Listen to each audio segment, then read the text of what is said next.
जय श्री कृष्ण।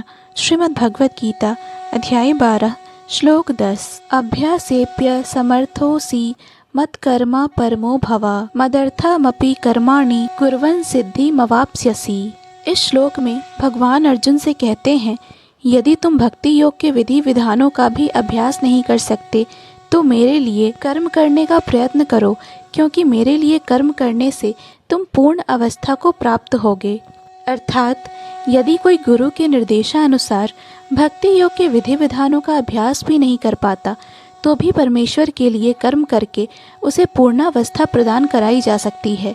यह कर्म किस प्रकार किया जाए, इसकी व्याख्या 11वें अध्याय के 55वें श्लोक में पहले से ही की जा चुकी है। मनुष्य में कृष्ण भावनामृत के प्रचार हेतु सहानुभूति होनी चाहिए। ऐसे अनेक भक्त हैं जो कृष्ण भावनामृत के प्रचार कार्य में लगे हैं, उन्हें सहायता की आवश्यकता है।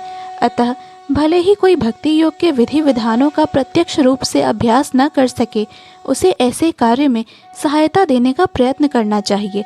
प्रत्येक प्रकार के प्रयास में भूमि, पूंजी, संगठन तथा श्रम की आवश्यकता होती है। जिस प्रकार किसी भी व्यापार में रहने के लिए स्थान, उपयोग के लिए कुछ पूंजी, कुछ श्रम तथा विस्तार करने के लिए कुछ संगठन चाहिए, उसी प्रकार कृष्ण सेवा के लिए भी इनकी आवश्यकता होती है।